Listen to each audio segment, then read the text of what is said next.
Masechet Ketubot, traité Ketubot, Daf Mem Gimel, feuille numéro 43.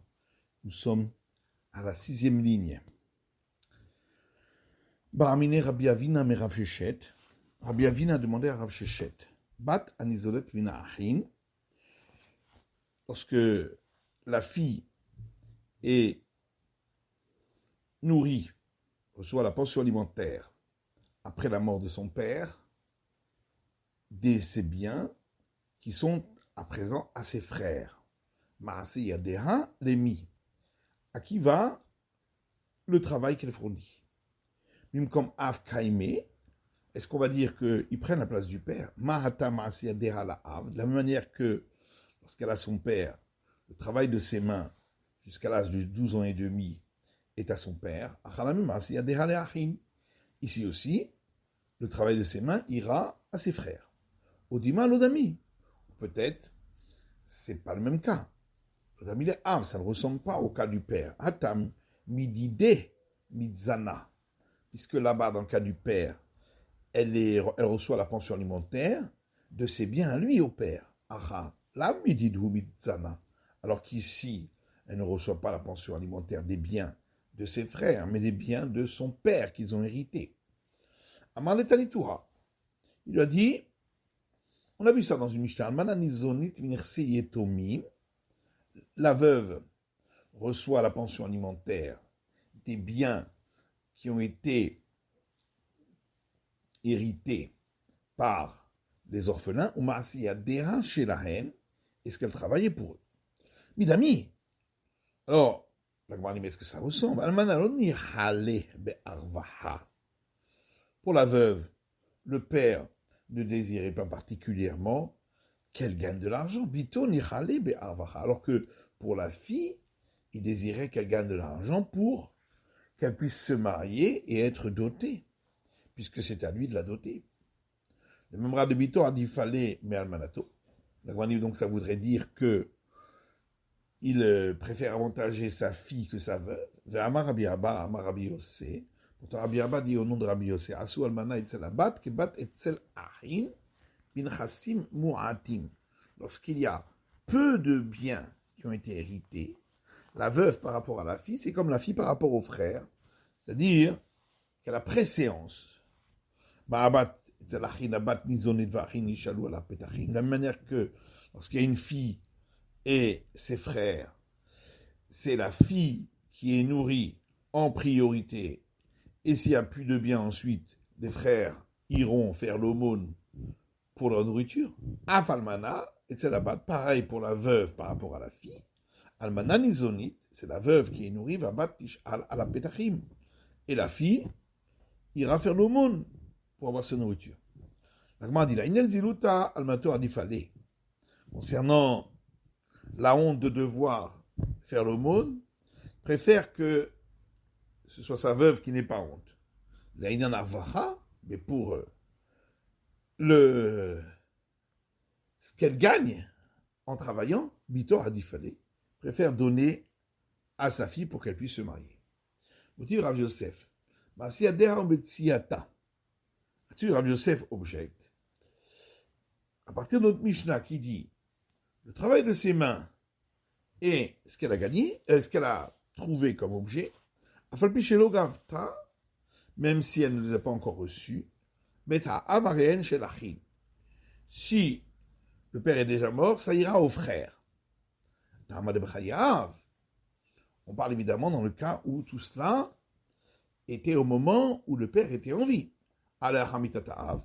Donc ça veut dire que le travail de ses mains ou ce qu'elle a trouvé après la mort du père, ça ira à la fille. N'est-ce pas, on parle même dans le cas où elle reçoit la pension alimentaire des frères.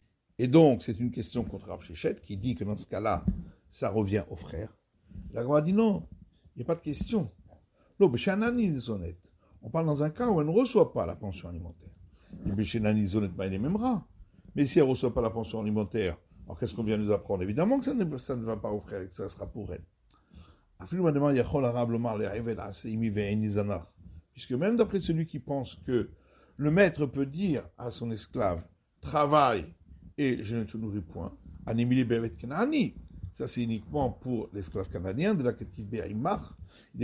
Parce qu'il n'est pas écrit à son sujet, il sera avec toi. Voilà, Ivri. Mais le serviteur hébreu, l'Irtivé, il est écrit à son sujet dans le Deutéronome Imach, il sera avec toi. Eh bien, l'eau, il ne peut pas lui dire travaille et je ne te nourris point. Quand chez Kenbito, à plus forte raison pour la fille. Rabba Baroul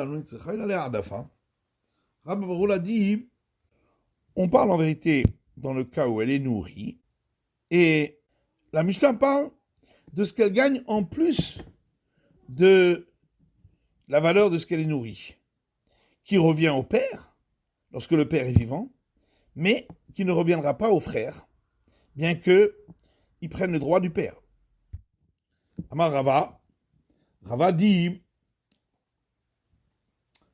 Gavra Rabba qui est Rav Yosef, un grand homme comme Rav Yosef, Loyadardika Adafa, est-ce qu'il ne savait pas qu'on pouvait répondre ainsi, qu'on parle du surplus, de ce qu'elle travaille en plus de la valeur de ce qu'elle reçoit comme pension alimentaire, le Kamotif Tufta.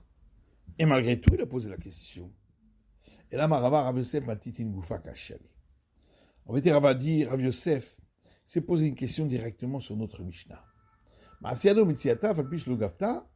Puisque notre Mishnah a parlé de ce qu'elle gagne et de l'objet qu'elle a trouvé, même si elle n'a pas encore reçu cela. Qu'est-ce que ça veut dire pour l'objet qu'elle a trouvé, qu'elle n'a pas reçu? De qui elle devrait le recevoir? Et là, forcément, la Mishnah veut dire la chose suivante.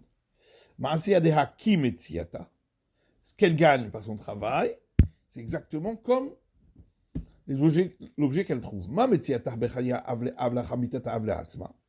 la même manière que l'objet qu'elle trouve du vivant du père, ça va au père, lorsqu'elle n'a pas encore atteint l'âge de 12 ans et demi, alors que après la mort du père, ça lui revient à elle. De même pour le fruit de son travail, Nami également, du vivant du père, ça va au père, et après la mort du père, ça va à elle. Shparmina, donc on a bien une preuve d'ici que le fruit de son travail, même si elle est nourrie par les frères, lui revient à elle.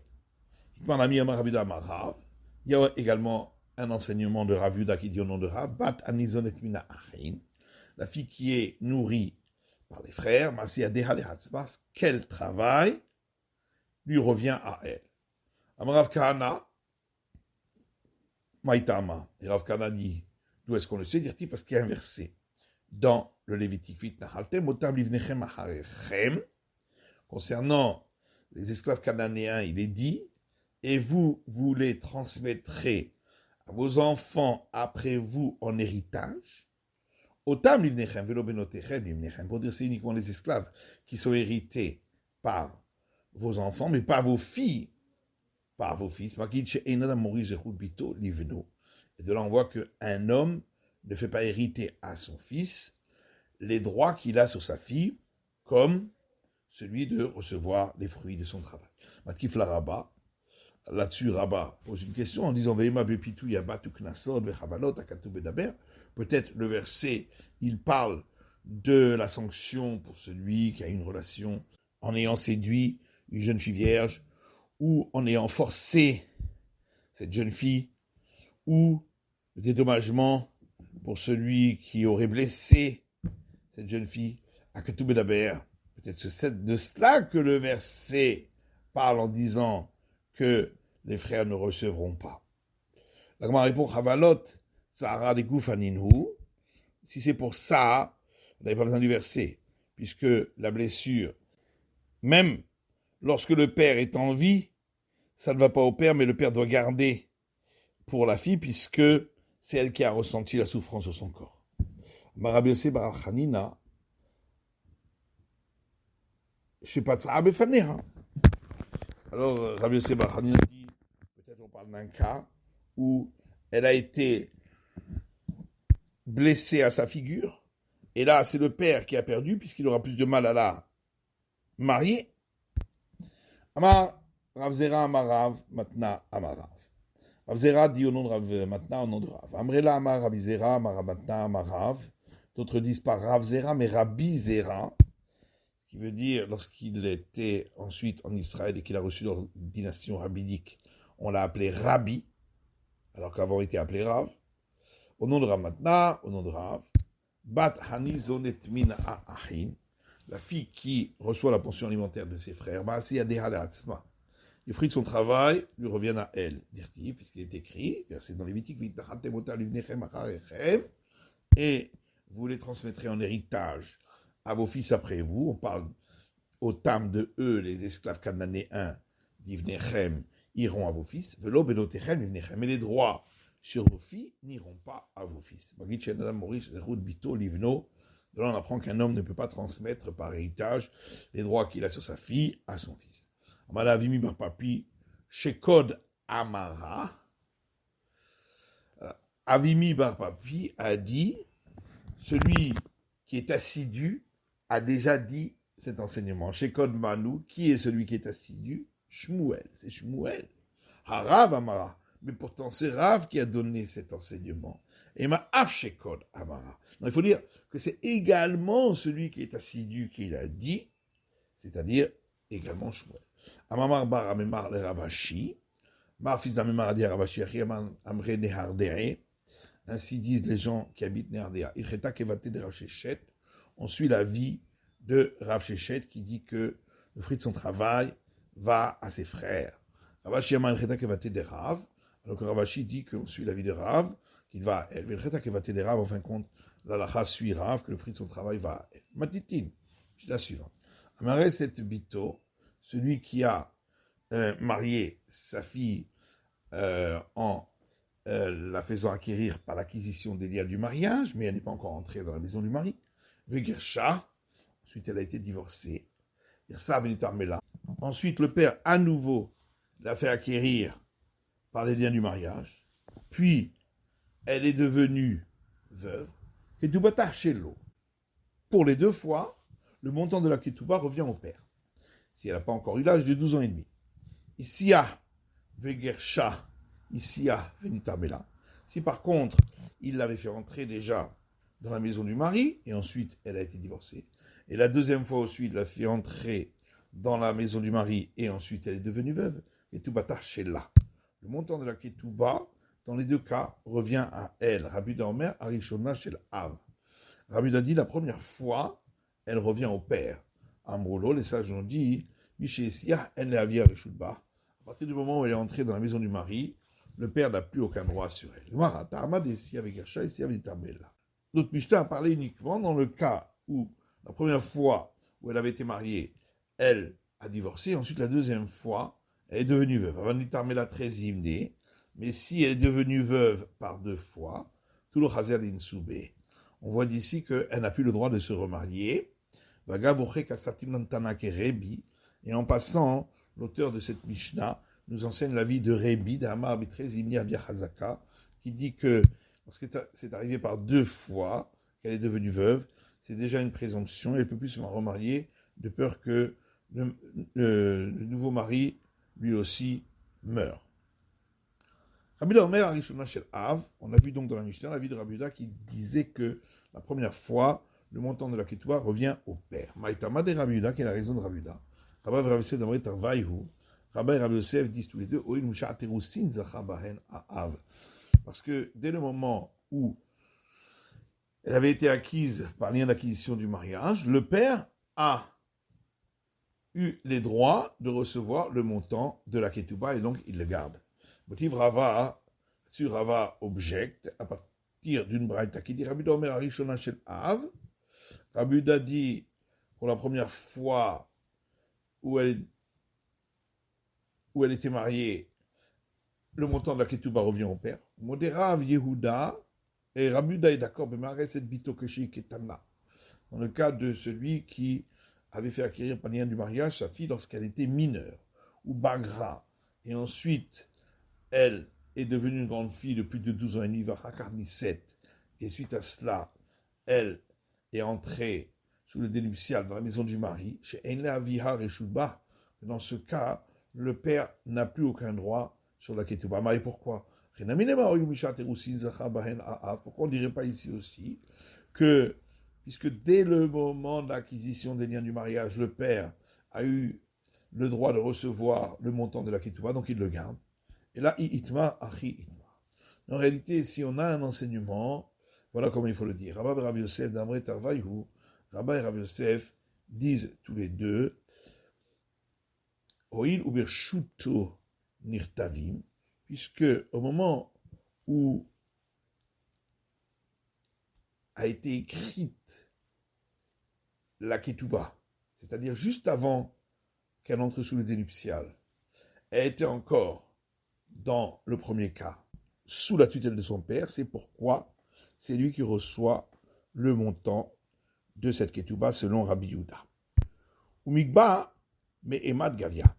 Mais pour percevoir le montant de la ketouba, à partir de quelle date où ont été vendus des biens, on peut les saisir. Amar Ravuna dit Mané Mataim Mina Erusin. Pour payer les 112 ou 212 de la ketouba, c'est à partir du moment où a eu lieu l'acquisition par lien du mariage.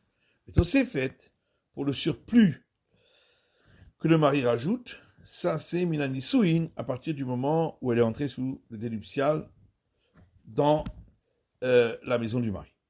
Ravasi Amar, Ravasi lui dit que ce soit pour le premier ou le second montant, c'est uniquement à partir du moment où elle est entrée sous le dé nuptial dans la maison du mari. Est-ce que Ravuna a pu dire une chose pareille, que pour les 100 et 200, c'est à partir du moment de l'acquisition du mariage? Pourtant, il y a un enseignement qui dit aussi, si la femme a sorti au mari 2 documents de ketouba, sur l'un, c'était écrit qu'il doit lui payer 200 zouz, et sur l'autre 300. Amar Ravuna, là-dessus Ravuna dit,